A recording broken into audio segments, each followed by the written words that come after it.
Welcome to the IVF Journey with Dr. Michael Chapman, the podcast for couples who struggle with infertility and want to fulfill their dreams of becoming parents.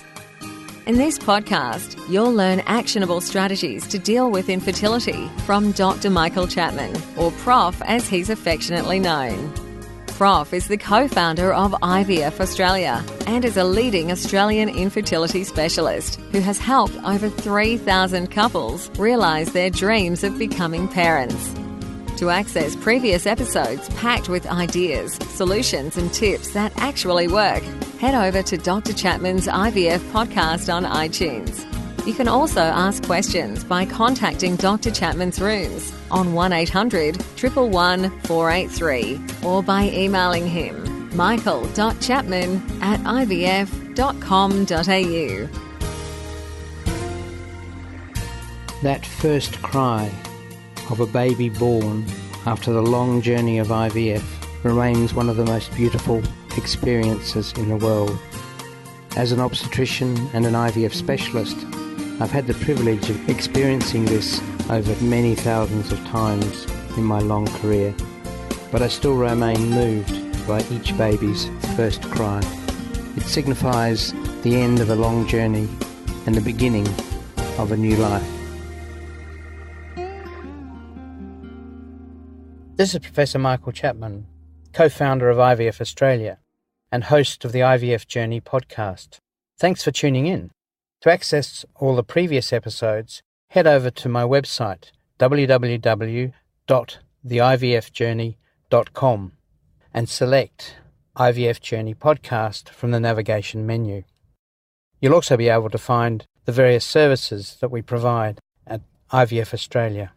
Today, what we're going to do is reflect on where IVF has come from, where this amazing therapy has grown from basic research that originally started in animals.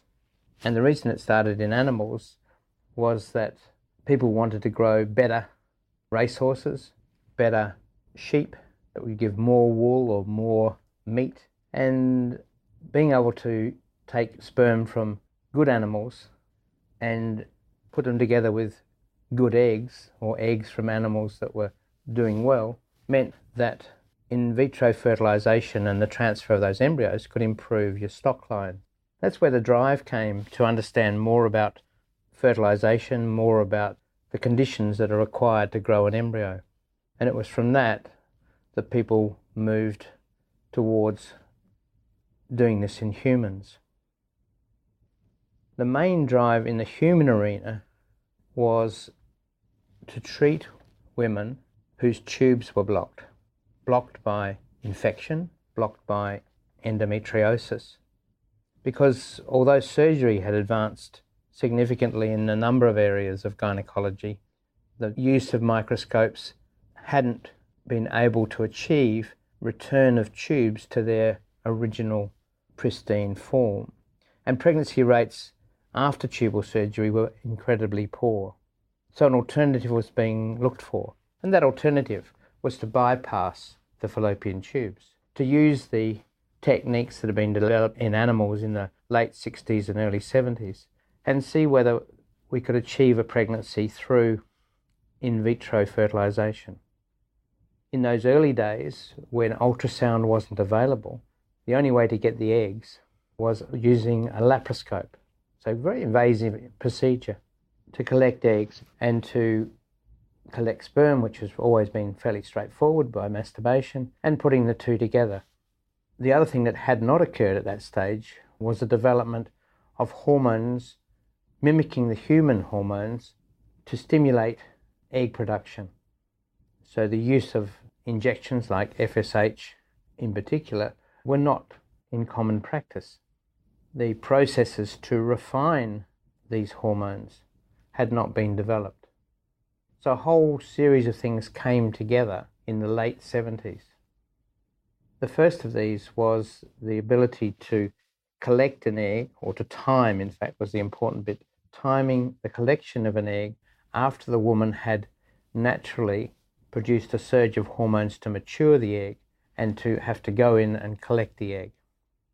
And the problem with women, like all female animals is that ovulation does not occur at a precise time. However, the collection of eggs needed to be very precise because you needed to have the egg just prior to its ovulation, so it had gone through all its developmental stages ready for fertilization, but hadn't been lost after the follicle in which it had grown had ruptured to release it. So the doctors in the 70s were chasing these hormone levels on an almost hourly basis to time that selection of the egg and collection of the egg. Operations were being done at crazy hours, at 3 o'clock in the morning. Steptoe would get out of bed in the UK and go in and do a laparoscopic egg collection of one egg.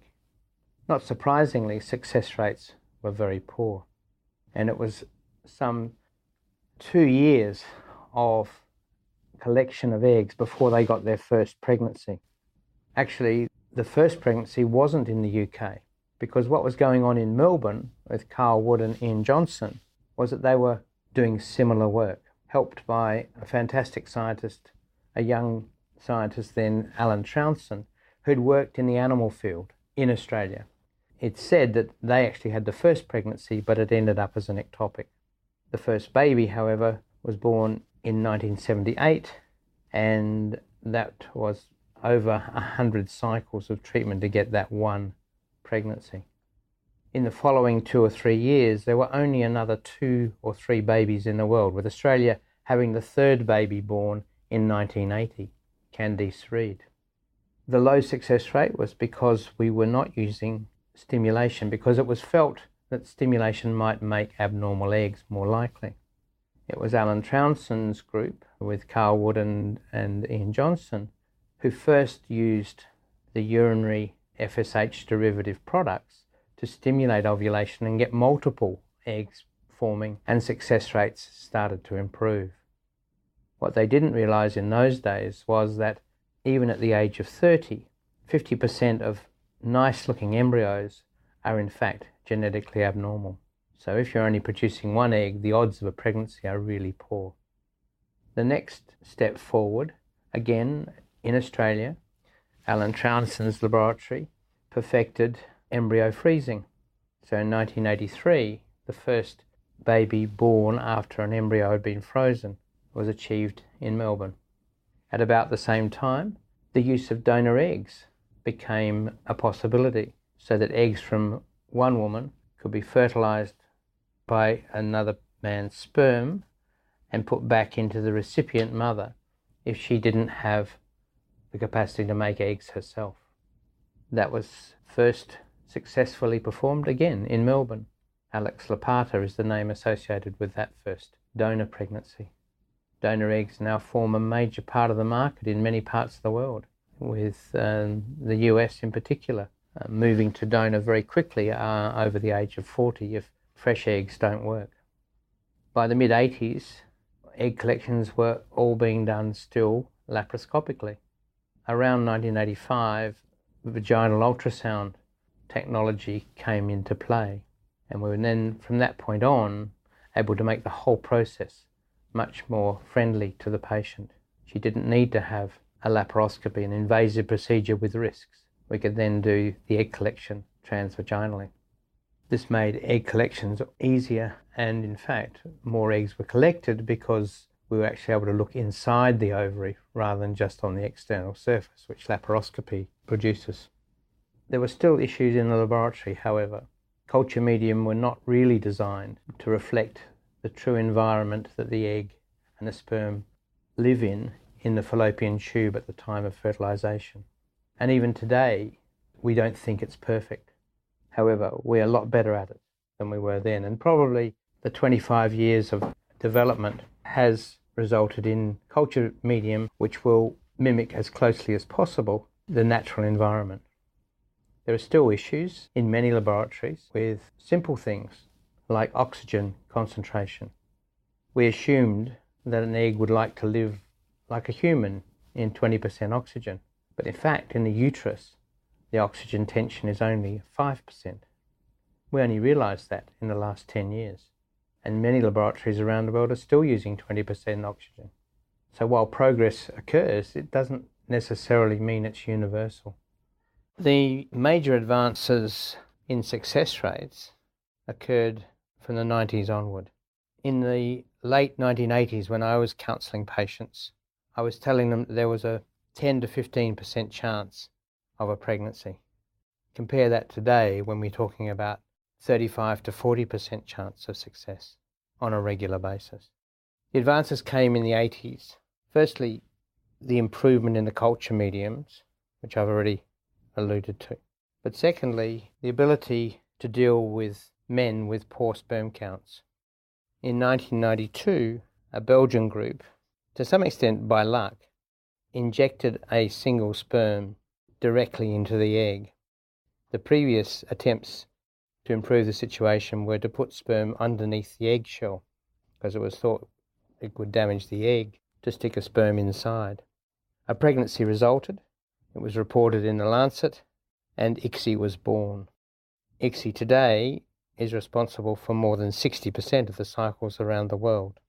The perfection of that technique meant that men with abnormal sperm could expect their partner's chances of success to be the same as if they had normal sperm. As the culture medium improved, as understanding of the necessary ingredients and their change over time, over those days of culture, was understood, we were able to culture embryos longer. And by the late 90s, growing embryos for 5 days to the stage of blastocyst was shown to produce much higher pregnancy rates when an embryo was transferred. This was somewhat artificial in that many embryos previously were implanted on day 2 and didn't survive, didn't actually get to blastocysts. So growing them for 5 days to some extent was an obstacle course, with the best men or women winning. So blastocysts over the early 2000s gradually became the norm in most clinics around the world. There are still some who stick to the cleavage stage transfers, and they do this on the basis that ultimately the cumulative pregnancy rate is probably very similar. However, it does mean going through many more frozen cycles to get to that wanted pregnancy. Those frozen cycles also were not very successful. The technique originally developed by Troughton, called slow freezing, takes the embryos from room temperature to minus 76 over about 2 hours in graduated steps. In the early 2000s, again from animal work, it was demonstrated that rapid freezing, of basically throwing embryos into liquid nitrogen, was in fact more successful. This was particularly so for blastocysts. So the combination of grown into blastocysts and then vitrification has led to much higher pregnancy rates cumulatively, because the embryos that are frozen have at least the same success rates as fresh. The other thing that was going on in the background, mainly starting in the cancer field, was the ability to determine whether an embryo had the normal number of chromosomes. Genetic testing became a reality for embryos by the early 2000s. By today's standards, the techniques used were primitive, and the technology over this last 10 to 15 years, the advance in that technology has been astronomical.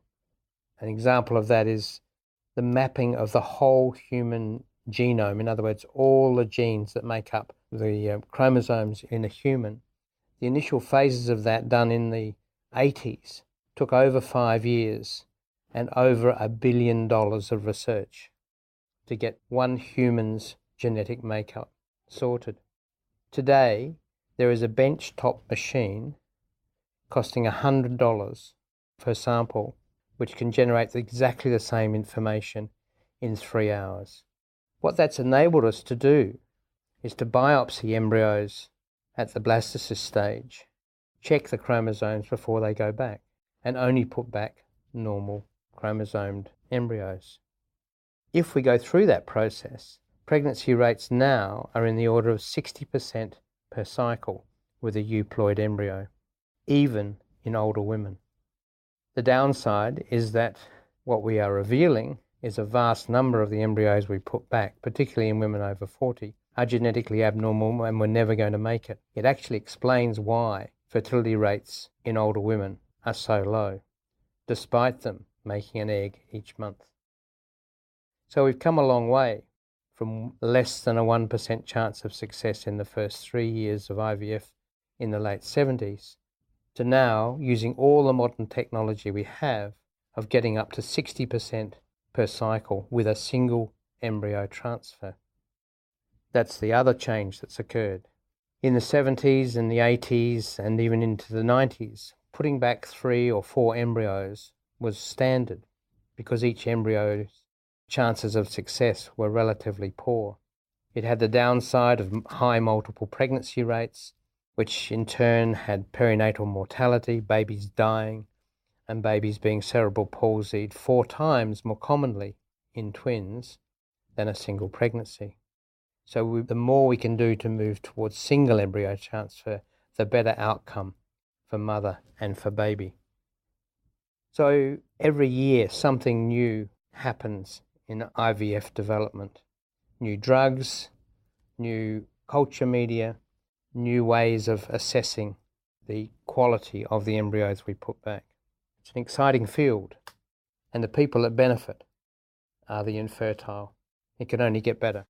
And don't forget that you can access all the previous episodes by going to our website, www.theivfjourney.com, and select IVF Journey Podcast from the navigation menu.